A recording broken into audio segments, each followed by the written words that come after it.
Peço, por favor, que abra sua Bíblia no Evangelho segundo escreveu Mateus. Nosso texto de hoje é o capítulo 9, a partir do verso 32 até o 34. Mateus, capítulo 9, verso 32 a 34. Diz assim a palavra do Senhor. Ao retirarem-se eles, foi-lhe trazido um mudo endemoniado. E, expelido o demônio, falou o mudo. E as multidões se admiravam, dizendo: jamais se viu tal coisa em Israel. Mas os fariseus murmuravam: pelo maioral dos demônios é que ele expele os demônios. Vamos orar? Deus bendito e gracioso Rei, ó Deus, estamos reunidos como teu povo, obedecendo, ó Deus, a tua convocação. É o Senhor que nos chama para te adorar. O Senhor, e a adoração é a comunhão com o Senhor, o lugar onde há o diálogo pactual, o Senhor falando para nós e nós ouvindo a tua voz, nós te adorando e o Senhor, Deus, vindo em comunhão conosco. Pedimos, ó Deus, que nesse momento especial do teu culto, que o Senhor, Deus, possa falar ao nosso coração por meio da tua palavra. Usa o teu servo, Pai querido, para que ele seja fiel, ó Deus, na transmissão da tua palavra. E ajuda-nos, Pai querido, para que compreendendo a tua palavra, possamos, ó Deus, ser edificados, instruídos, ensinados, repreendidos e exaltados. É no nome do Senhor Jesus Cristo que nós oramos. Amém. Neste mundo em que vivemos, o que somos e o que falamos não basta. Não basta dizer quem somos e não basta apenas dizer, não basta apenas mostrar ou dizer quem somos por nossas próprias palavras. Isso já não há créditos. Tanto é que hoje, quando se estuda o pós-modernismo, as palavras não têm nenhuma virtude em si. As palavras não têm nenhuma virtude em si. Portanto, nós estamos num mundo, e de fato, não só por causa do pós-modernismo, mas isso por causa da queda também. O que falamos não diz tudo sobre a nossa pessoa. O que falamos não é suficiente. É necessário mostrar também pelas nossas obras, de tal maneira que combinemos o que falamos e o que vivemos. O que falamos e o que praticamos. Estas duas coisas combinadas, elas dizem muito sobre quem somos. Não apenas o que falamos, mas como a gente vive ou o que a gente faz. Por exemplo, um médico, não basta um médico sair por aí e dizer: olha, eu sou um bom médico. É necessário que ele mostre para a gente, diante do seu trabalho, que de fato ele é um bom médico. Que ele é um bom médico. Meus irmãos, é isso que nós vemos nos evangelhos. Nos evangelhos nós encontramos a pessoa de Jesus, os ensinos de Jesus e as obras de Jesus. E nesse evangelho de Mateus particularmente, ele tem uma boa estrutura. Os irmãos têm ouvido exposições neste evangelho, e até aqui, do capítulo 1 até o capítulo 4, nos foi apresentado a pessoa de Jesus. E lá então nós vimos que ele tem autoridade para vencer as tentações do diabo. E no capítulo 5 até o capítulo 7, nós vemos os ensinos de Jesus. E lá é interessante que o capítulo 7 termina nos mostrando que o povo viu que Jesus tinha autoridade para ensinar. O texto lá termina dizendo que o povo ficou admirado porque Jesus ensinava com autoridade. Portanto, ele não tem apenas autoridade para vencer as tentações do diabo, ele também tem autoridade, ou ensina com autoridade. Agora, no capítulo 8 até o capítulo 9, nos é apresentado a obra do Senhor Jesus Cristo. E aqui, meus irmãos, nós vemos que ele tem autoridade para curar pessoas enfermas e endemoniadas. Então, aqui do capítulo 8 até o capítulo 9, é registrado 10 curas e milagre, feito pelo nosso Senhor Jesus Cristo. E essas curas, essa seção maior de curas feitas pelo nosso Senhor Jesus Cristo, elas têm um propósito. elas têm o propósito de apontar Jesus como sendo o Messias prometido no Antigo Testamento. E, meus irmãos, o nosso texto, ele, diante do milagre, diante das curas que Jesus realizou, ele é a 10ª cura. São 10 curas e milagres. E aqui, então, está a 10ª cura narrada em detalhes daquilo que Jesus Cristo realizou. Hoje, meus irmãos, eu gostaria de ver com vocês esse nosso texto sobre a temática o poder de Jesus. E a ideia aqui é mostrar, então, que os feitos de Jesus, as realizações de Jesus, as obras de Jesus, o poder de Jesus, dizem muito sobre a sua pessoa. E diante dessa informação, você e eu precisamos tomar alguma decisão. Caso não és crente, precisa tomar alguma decisão. E se você já é crente, precisa se solidificar nisso que havemos de aprender aqui. A primeira coisa que precisamos ver, meus irmãos, está no verso 14, do verso 32 até o verso 33 da parte A. E aqui a primeira coisa que vamos ver é a evidência do poder de Jesus. Veja, o texto começa dizendo o seguinte: ao retirarem-se eles, foi-lhe trazido um mudo endemoniado. Opa! Já temos um problema aqui. E veja que, ao dizer que ao retirarem-se eles quem? Se você vê o texto que vem antes desse aqui, faz referência a 2 cegos que Jesus curou. 2 cegos que pediram para serem curados pelo nosso Senhor Jesus Cristo. E depois de Jesus curar esses 2 cegos, então imediatamente lhe foi trazido, enquanto saía esses 2 cegos, esses 2 cegos que agora viam, então lhe foi trazido um mudo endemoniado. Veja, meus irmãos, a vida de Jesus Cristo era corrida, era trabalho atrás de trabalho, não tinha descanso. Veja ali, saiu 2 cegos que foram curados e, ao se retirarem, trouxeram outro problema para ele. Agora, um mudo endemoniado. Veja, meus irmãos, então, que Jesus Cristo,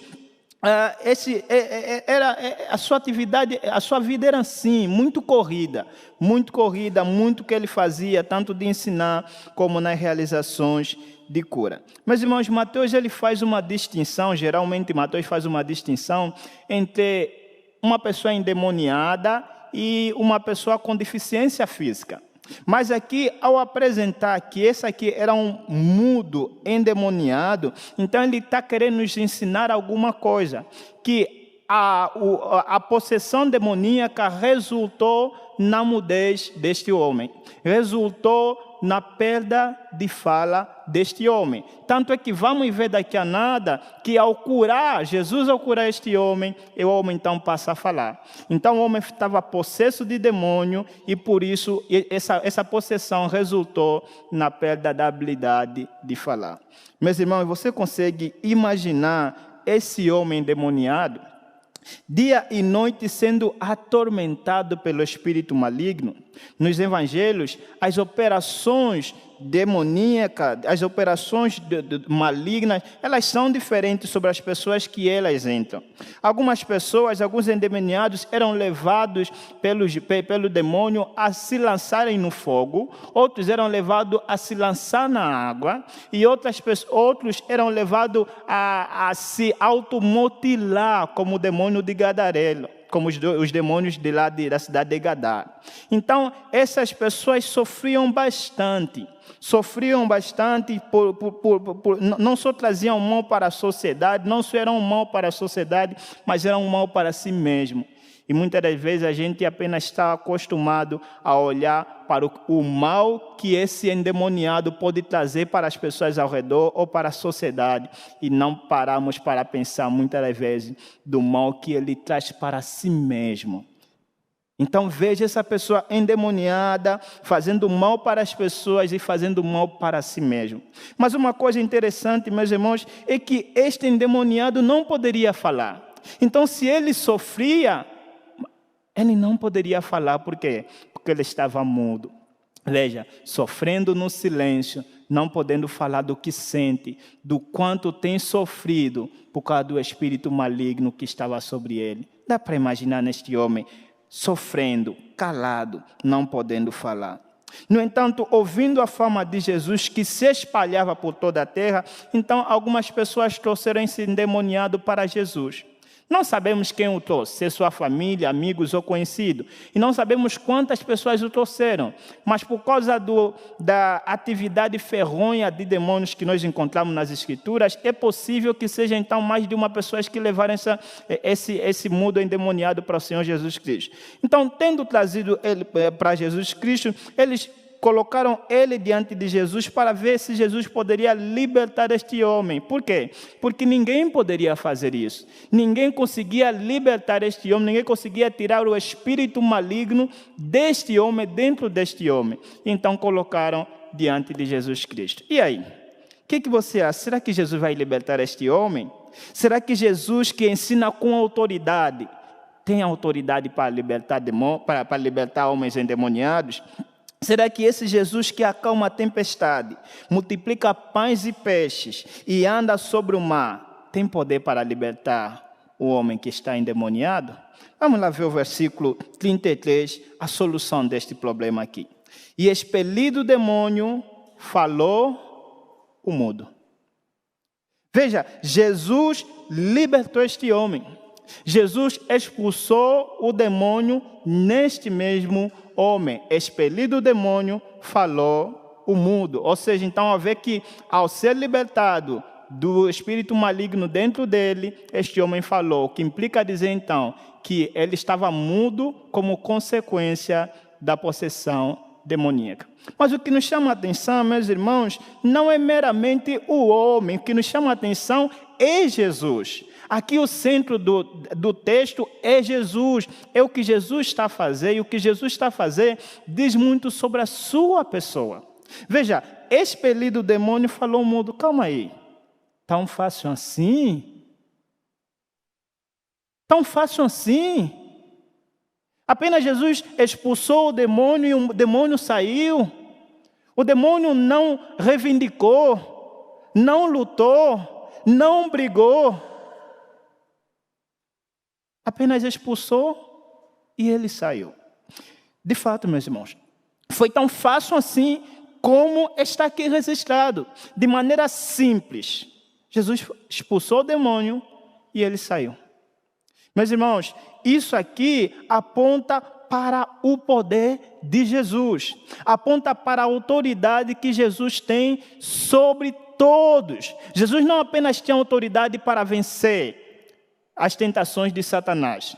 Não apenas tinha autoridade ou poder para falar com autoridade, ensinar com autoridade. Jesus também tem autoridade sobre os demônios. Jesus não apenas tem autoridade para acalmar a tempestade, para multiplicar pães e peixes. Jesus também tem autoridade sobre o demônio.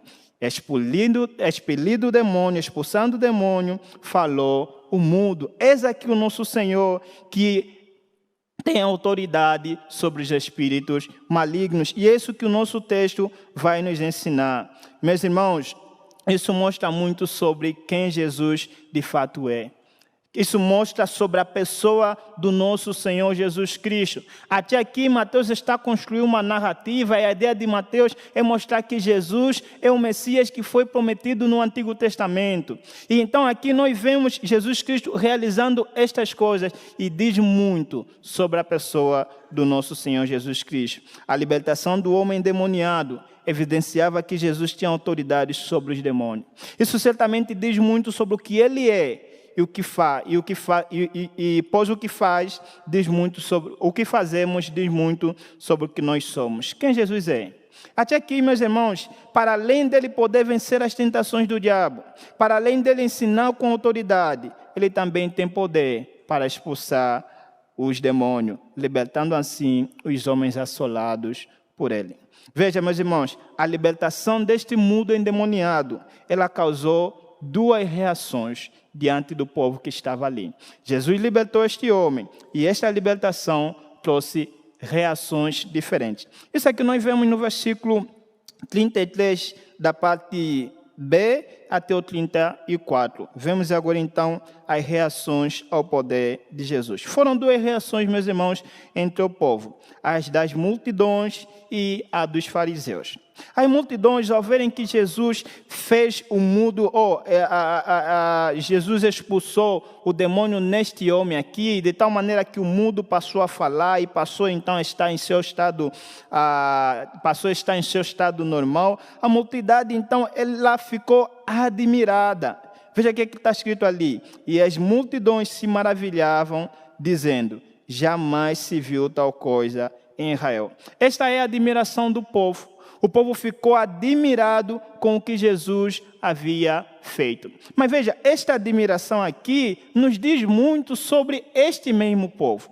Veja, antes, este mesmo povo, Jesus já havia feito vários outros milagres, mas esse povo não fez nada. E essa declaração aqui, jamais se viu tal coisa em Israel, diz muita coisa sobre o entendimento do povo. O povo estava a entender que este homem que está diante de nós não é um homem qualquer, não. Aqui ele já estava compreendendo, o povo já estava compreendendo, porque aqui eles já estão elevando Jesus acima de qualquer outro homem. Ao dizer, jamais se viu tal coisa em Israel, estão querendo dizer o seguinte: olha, esta aqui é diferente. Esta aqui, coisas que ele faz, nós nunca tínhamos visto antes, Já houve milagres, já houve coisas, mas milagres realizados dessa maneira, curas e feitos extraordinários realizados desta maneira, em abundância, com toda a autoridade, com toda a facilidade, só estamos vendo neste homem. Quem este homem é?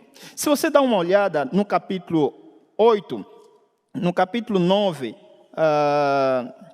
no versículo 8, depois de Jesus Cristo ter curado um homem nessa sessão aí, veja o que eles dizem. Vendo isto, as multidões, é a mesma multidão que está aí, possuídas de temor, glorificaram a Deus, que dera tal autoridade aos homens. Veja a diferença. Aqui, quando Jesus curou um homem, o que eles fizeram? Glorificaram a Deus, que dera autoridade aos homens. Ou seja, para eles Jesus é apenas um homem normal, qualquer um homem. Para eles, Deus, glorificaram a Deus que deu autoridade aos homens, ou seja, colocaram Jesus diante do restante dos homens. Mas aqui, eles já estão a mudar o seu entendimento. Aqui, o seu entendimento já está a ficar mais claro. Nunca jamais se viu tal coisa em Israel. Ou seja, esse Jesus é diferente. Esse Jesus é diferente. E de fato, meus irmãos, a ideia dos milagres, das curas, das realizações miraculosas de Cristo é essa. Tem este propósito de apontar para a pessoa do Senhor Jesus Cristo. Ele já ensinou com autoridade e agora ele faz feitos extraordinários. E a ideia aqui é mostrar que esse Jesus, ele é o Messias que foi prometido no Antigo Testamento. Tanto é, meus irmãos, que se vocês for olhar a tua Bíblia no capítulo 12, no versículo 28, o povo aí vai compreender que, de fato, Jesus é aquele que foi prometido outrora. Capítulo 12, no versículo 23, desculpa. O que eles vão dizer? No mesmo episódio semelhante a este, eles ali já começam a se indagar. Veja o que ele diz. E toda a multidão se admirava e dizia: este porventura o filho de Davi? Ou seja, diante dos feitos que Jesus fazia, eles começaram já a se perguntar: porventura não é este o filho de Davi? Que foi prometido no Antigo Testamento, e de fato era isso, meus irmãos, porque o Antigo Testamento está recheado, está cheio de textos que apontam para a vida, o ensino e as obras do Messias, que falam sobre o Messias. Por exemplo, dê uma olhada comigo em Isaías capítulo 61. Vamos dar uma olhada em Isaías 61 e ver o que ele fala sobre isso aí. Isaías 61, diz assim a palavra do Senhor. O Espírito do Senhor Deus está sobre mim, porque o Senhor me ungiu. Vamos parar um pouquinho aqui. O termo aqui, ungiu, é um termo que dá origem à palavra Messias ou Macias. É do mesmo vocábulo. E aqui a ideia é mostrar então que este ungido aqui é o Messias.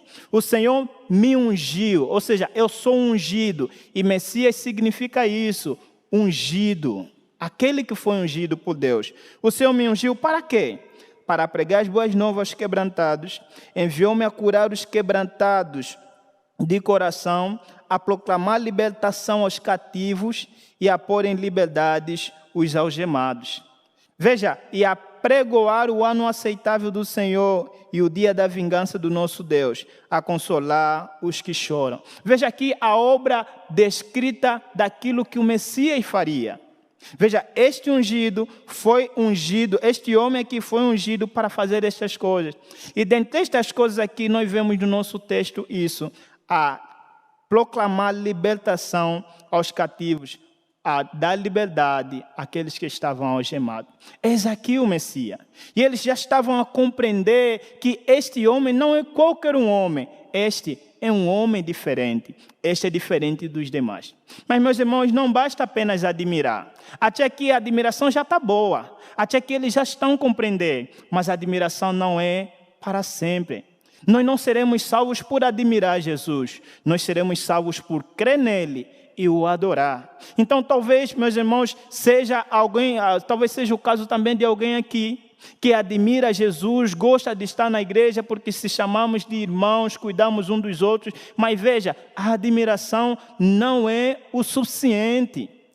É o primeiro passo, nós nos impactamos com a vida, ensino e os feitos de Jesus, mas não devemos parar por aí. É necessário crermos nele como o Messias prometido, é necessário adorarmos ele, pois a admiração não é para sempre. Então tem que ser, você vê este mesmo povo que agora o está a admirar, muitos deles, depois, lá no final do livro, é aquele que vão dizer, crucifica-o, crucifica-o, crucifica-o.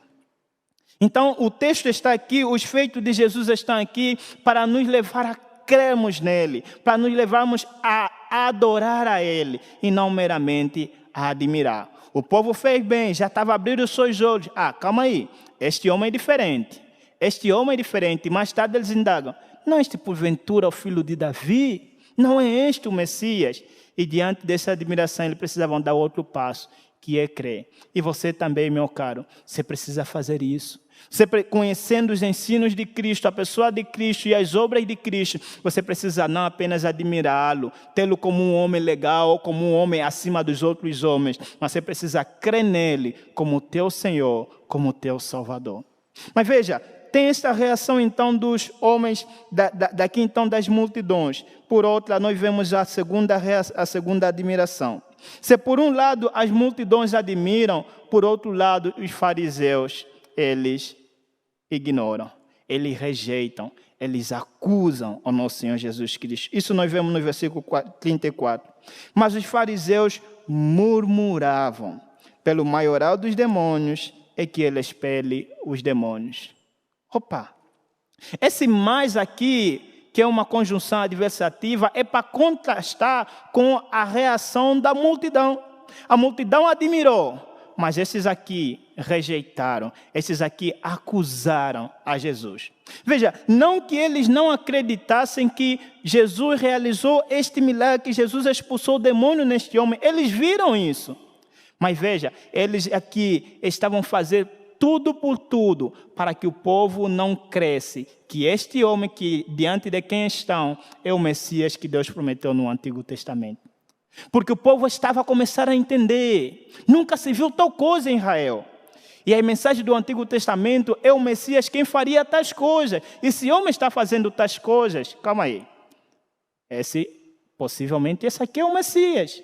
Então, a reação dos fariseus é para tirar toda a cogitação do povo, para impedir o povo de pensar, de crer neste homem como sendo o Messias que foi prometido no Antigo Testamento. Por isso é que eles acusam a Jesus, e aqui a acusação deles é tola e perversa. É uma acusação muito tola e muito perversa. Jesus Cristo não responde à acusação deles. Mais tarde, no capítulo 12, num acontecimento semelhante, Jesus vai responder. Mas aqui Jesus mantém silêncio. Mas vale a pena, então, algumas observações sobre esta acusação.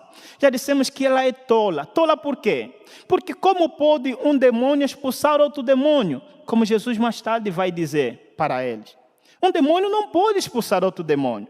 Então Jesus não pode estar fazendo estes milagres, estas curas, pelo poder do maioral dos demônios, que é Beelzebul, que é Satanás. Um demônio não pode expulsar outro demônio.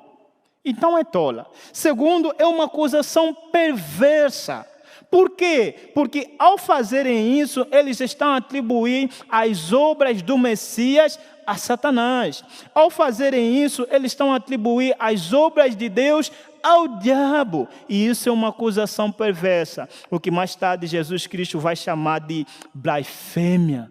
Que mais tarde Jesus Cristo vai chamar de o pecado contra o Espírito Santo, o pecado imperdoável.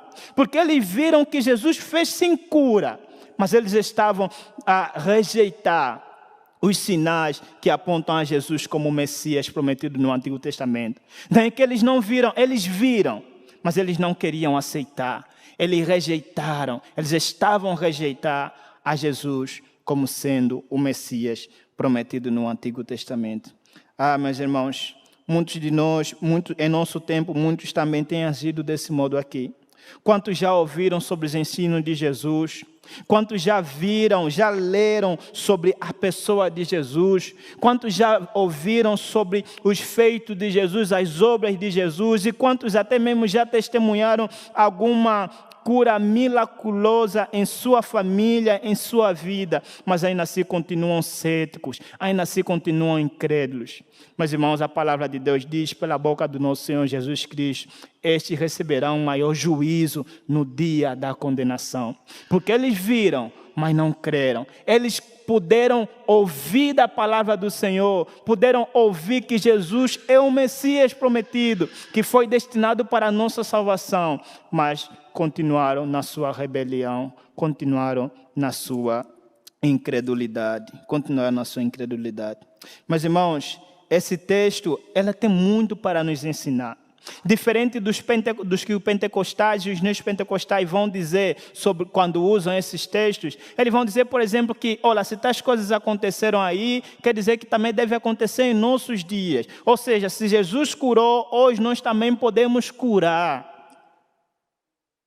A ideia das curas, dos milagres extraordinários encontrados na palavra de Deus, não é para dizer que necessariamente deve acontecer nos nossos dias, pois elas tinham um propósito, e o propósito era apontar para de Jesus ser o Messias prometido no Antigo Testamento.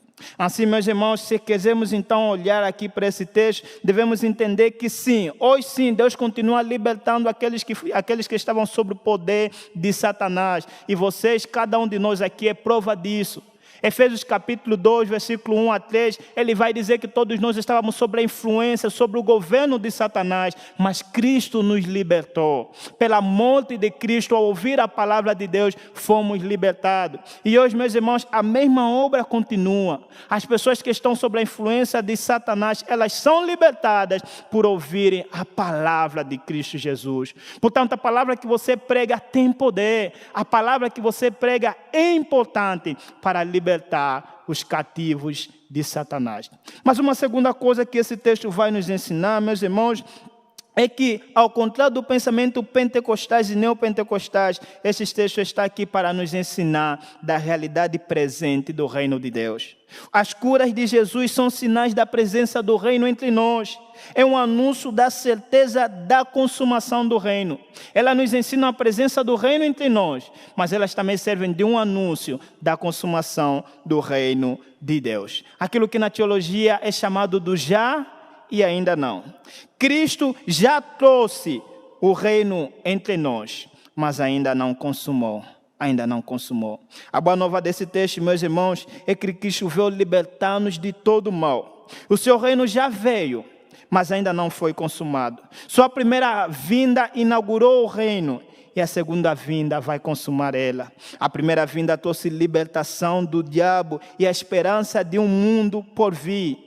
Ou seja, nos trouxe a libertação da influência do diabo e a esperança do mundo por vir. E a segunda vinda enxugará dos nossos olhos toda lágrima causada pela queda do nosso primeiro pai, Adão.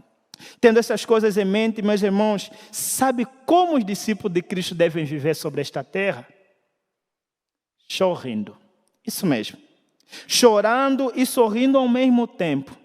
Como dizia Emílio Garofalo Neto, enquanto não chega o tempo de habitar com ele no novo jardim, nós rimos como quem chora por um mundo que está por passar. Nós choramos como quem ri por um mundo que está por chegar. Estes feitos de Cristo tendem a nos ensinar que o reino de Deus chegou. Mas estes feitos de Cristo também apontam para a consumação do reino na segunda vinda do nosso Senhor Jesus Cristo. Conforta-se com essas verdades, em nome do Senhor Jesus. Amém.